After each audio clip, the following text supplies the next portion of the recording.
예, 안녕하세요. 네, 다른 과목 들으시느라 너무 힘드실 테니까 사탐은 중요한 얘기만 하겠습니다. 제가 이제 대표로 일단 썼는데요.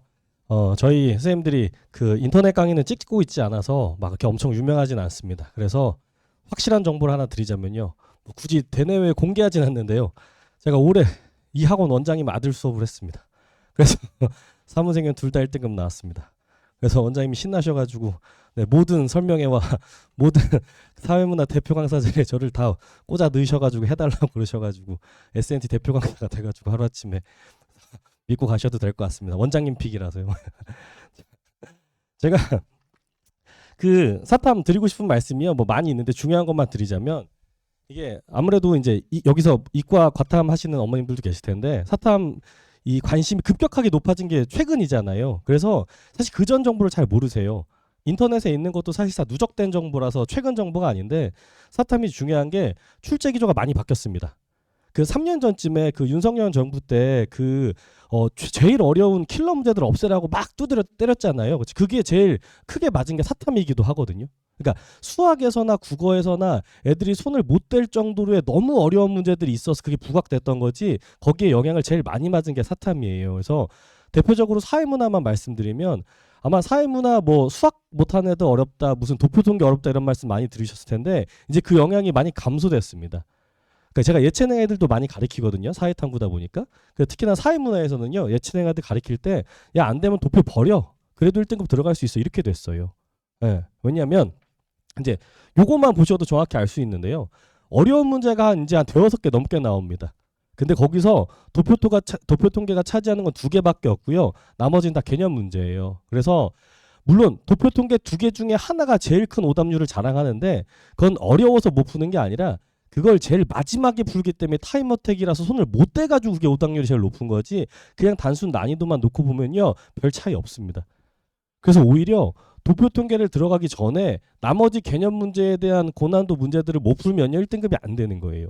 그래서 이제 아직 가채점 결과지만 올해도 이제 사회문화가 생활과윤리 둘 다 이제 2문제가 1컷으로 예상이 되는데 그 2점 3점이 무조건 난이도로만 나오지 않습니다. 그 단원별로 2점 3점 배율을 맞춰야 되기 때문에 어떤 단원에서 어려운 단원이 중첩된 단원들이 있거든요.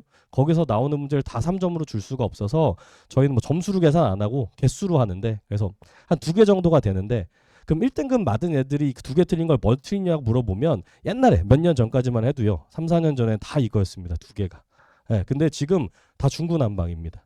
예, 왜냐하면 기본적으로 그걸 없애기 위해서 도표 통계의 난이도를 줄였는데 그러면 사실 시험 난이도가 쉬워지는 거잖아요. 그럼 등급컵이 박살나잖아요. 그럼 선택할 수 있는 방법은 당연히 이전에 나왔었던 18문제의 개념 문제의 난이도를 올리는 건데 그게 어떻게 올라갔냐면 이제 이게 그 흔히 저희는 함정 문제라고 하고 학생들이나 부모님들은 독해 문제라고 얘기하는데 저희는 정확하게 표현할 때 독해 문제라고 표현을 안 해요. 그러니까 국어에서 비문학 독해는 그 안에 있는 내용들이 어떤 주제에 어떤 내용이 나올지 전혀 모르는 상태에서 들어가는 거잖아요. 순전히 그 글에 대한 정보를 읽고 자기가 분석해내는 거잖아요. 근데 저희 사회문화나 이제 생활과윤리에서 제시되는 이 분석 문제는요. 어떤 학자가 나올지 그리고 어떤 내용이 나올지 뻔히 정해진 겁니다. 네.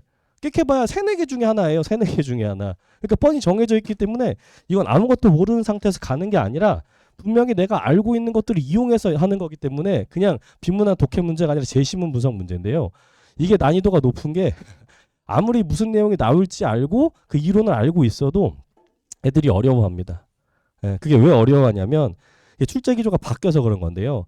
이전에 도표 통계가 등급을 가를 때 나머지 18문제는 그렇게 많이 어렵지 않았어요. 그래서 부모님들께서 생각하시는 사회탐구, 암기하면 되는 거 아니냐라는 그런 대응이 충분히 가능했던 시대거든요.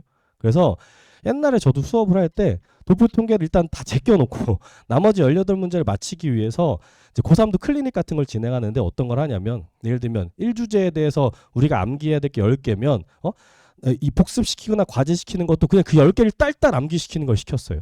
네, 그래야지만 되니까. 근데 지금 그게 아니고 이론을 깊숙이 이해해가지고 그걸 인지하고 완벽하게 분석, 즉 쉽게 얘기하면 제가 학생들한테 뭐라고 얘기하냐면 쌤 수업을 안 듣는 너는 내 수업을 들으니까 내 수업을 안 듣는 네 친구한테 가서 내 문제를 설명할 수 있어야 된다라고 얘기해 주거든요. 그 문제를 자기가 이 제시문은 이렇게 나와서 이론을 이용해서 이렇게 된 거니까 답이 이거야라고 얘기할 수 있어야 된다고 얘기하는데 그러면 기초 내용을 암기하는 건 당연한 거고요. 그 깊이 있게 이해를 해야 돼요. 깊이 있게 이해를. 근데 그 깊이 있는 이해가 사실 수업이 별로 없습니다. 그러니까 제가 사실 남들을 디스하면서 저를 올리는 걸 그렇게 좋아하진 않는데 지금 그 구도상 어쩔 수가 없거든요.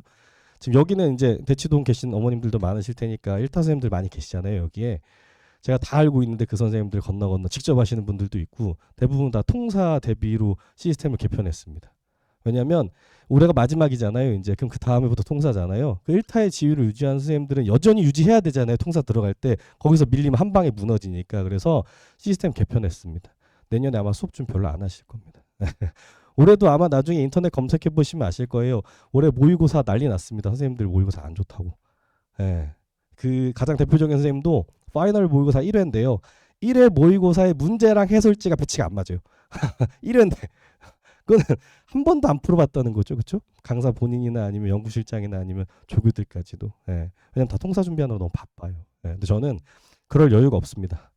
전 아직도 더 올라가야 되기 때문에 네, 올해 제 수업 준비하기도 바빠서 물론 통사 준비하겠지만 저도 그 전에 사회문화나 생활권리가 더 중요해서 더 달려들 거고요. 지금 그 선생님들이 힘을 줄이고 있을 때 제가 훨씬 더 성장할 수 있는 기회여서 저는 저희 팀 다른 선생님들도 마찬가지로 올해 다 달려들 겁니다. 그래서 제일 중요한 게 마지막으로 하나 더 말씀드리면 그 인강 선생님들이 잘못해서가 아니고요. 저보다 능력도 좋으시고 잘 가르치시나 보는데 인강은 일단 무조건 재밌어야 되거든요.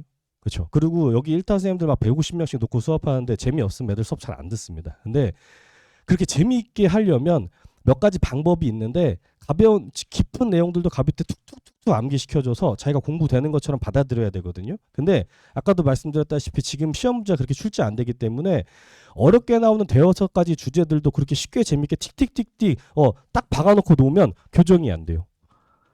너무 다 잘 아시겠지만 처음 공부한 게 머리에 박히면 교정이 안 되잖아요. 그래서 뭐 여름방학 때부터 오거나 늦게 오는 친구들 제가 수업하면은 인강 선생님이 이렇게 가르쳐줬어요라고 갖고 오는데 정말 부딪힙니다. 그래서 그걸 교정해주면 그 저를 처음부터 보고 저를 믿어온 친구들은 저에 대한 신뢰가 있겠지만 인강 선생님 수업을 듣다가 저한테 온 친구들은 저에 대한 신뢰가 덜할 거잖아요. 그럼 그 선생님이랑 저랑 이론이 부딪히니까 그 제 말을 잘 안 들어요. 그러니까 제가 막 뭐라고 하면 제 앞에서는 받아들이는 척하지만 가서는 또 원래대로 회귀하는. 그래서 제가 수업 시간에 학생들마다 맨날 이렇게 농담 겸 진담 겸 하는 말이 뭐가 있는데 만약에 내 얘기가 틀리고 수능에서 내 말이 틀리게 나오면 내가 1년치 학원비 다 환불해 줄 테니까 와라. 얼마든지 와라.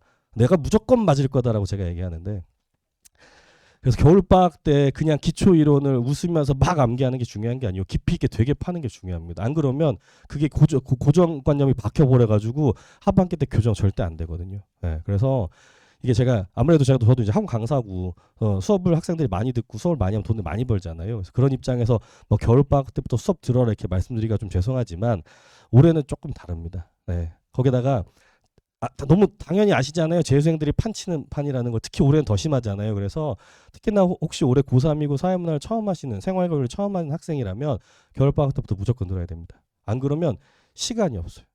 저희가 여름방학 때부터 등장하는 친구들을 위해서 매년 여름방학 때 강좌를 깔거든요. 그렇죠? 근데 되게 재밌는 게 뭐냐면 그러니까 저희 학생들 중에서도 풀커리를 탄 친구, 3월 달부터 시작한 친구, 여름방학 때부터 시작한 친구 이렇게 있을 거 아니에요. 그러면 저희는 모든 학생들이 다 소중하기 때문에 열심히 수업을 하는데 1등급, 2등급, 1, 2등급 비율이 압도적으로 차이가 나요.